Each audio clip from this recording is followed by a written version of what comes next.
2:30. Yan po yung verse natin. So, basahin ko siya sa Tagalog para mas maunawan po natin yung verse. Mahaba siya eh. Mahaba-haba. Verses pa lang, haba. So, Isang basahin buong ko na lang po ano. siya ng buo. So, and then, tingnan natin kung ano yung matututunan natin dito. Sabi Tapos po niya, start ka na lang. sa Tagalog, basahin ko siya sa ASND na version.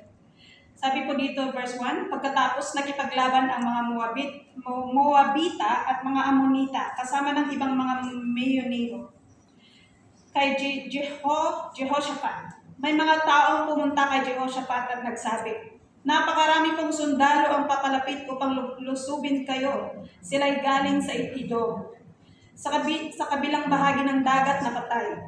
Naroon sila sa Hazazon Tamar na tinatawag ding En-gedi. Natakot si Jehoshaphat at dumulog siya sa Panginoon.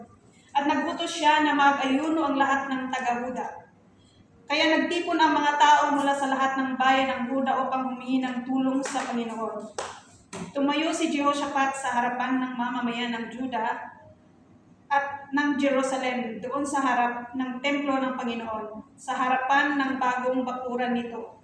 Verse 6, at nagsabi, O Panginoon, Diyos ng aming mga ninuno, kayo po ang Diyos na nasa langit. Kayo ang namamahala sa lahat ng kaharian sa mundo. Makapangyarihan po kayo dahil walang makakalaban sa inyo. O Diyos namin, hindi ba't itinaboy niyo po ang mga nakatira sa lupain ito sa pamamagitan ng inyong mga mamamayan? At hindi ba ibinigay niyo po ito sa kanila ng mga lahi ni Abraham na inyong kaibigan? Para maging kanila magpakailanman. Nakatira po sila rito at pinatayuan ng templo para sa karangalan ng inyong pangalan. Sinabi nila, kung may sakunang darating sa amin kaya ng labanan, kasamaan o tagutom, tatayo kami sa inyong presensya sa harap ng templo ito.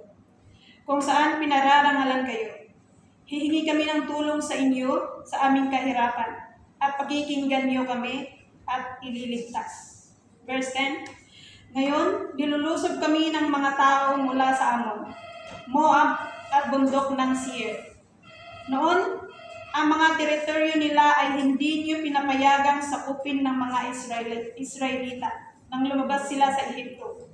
Kaya umiwas ang mga Israelita sa kanila at hindi sila nilipol. Pero ngayon, masdan niyo po ang iginanti nila sa amin. Nilulusog nila kami para itaboy kami sa lupain na inyo pong binigay sa amin bilang mana.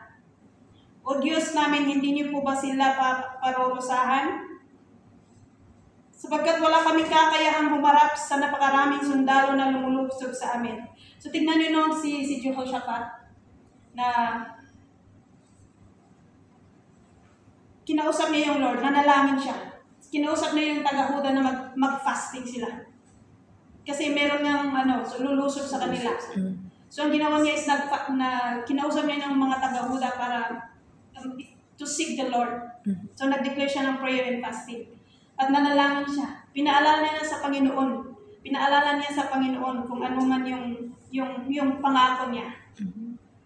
Kaya sabi po dito, ituloy natin, hindi po namin alam kung ano ang gagawin namin. Pero nagtitiwala po kami sa inyo. Ito ang ano kay Jehoshaphat kasi umamin siya na wala silang kakayahan, na mahina sila. Habang nakatayo roon ang lahat ng lalaking taga-Huda, kasama ang kanilang mga asawa at anak at kanilang mga sanggol. Pinagbabayan ng Espiritu ng Panginoon si Jahaziel na nakatayo roon kasama nila. Si Jahaziel ay anak ni Zacarias. Si Zacarias ay anak ni Binaya. Si Binaya ay anak ni Jiel at si Jiel ay anak ni Matania na Levita at mula sa angkan ni Asaph. Verse 15, sabi ni Jehoshaphat, sabi ni Jahaziel, makinig po kayo, Haring Jehoshaphat, at lahat kayong nakatira sa Huda at Jerusalem. Ito ang sinasabi ng Panginoon sa inyo. Huwag kayong matakot kung manupaybay dahil sa napakaraming sundalo ito, dahil ang pagkikipaglaban ay hindi sa inyo kundi sa Diyos. Bukas, puntahan niyo sila. Makikita niyo sila na aahon sa akunan ng Ses, sa dulo ng kapatagan na pupuntang disyerto ng Jeruel. Hindi na kailangan na makipaglaban pa kayo. Maghanda lang kayo at magpakatatag at masdan niyo ang katagumpayan na gawain ng Panginoon para sa inyo. Hallelujah. Kayo mga taga-Huda at taga-Jerusalem, huwag kayong matakot o manghina. Harapin niyo sila bukas at ang Panginoon ay sasama sa inyo. Lumuhod si Jehoshaphat at ang lahat ng taga-Huda at taga-Jerusalem sa pagsamba sa Panginoon.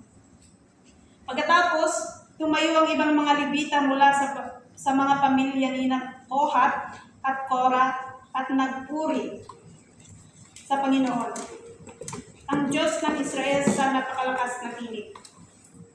Verse 20, kinabukasan ng maagang-maaga pa pumunta sina Jehoshaphat sa disyerto ng Tekoa.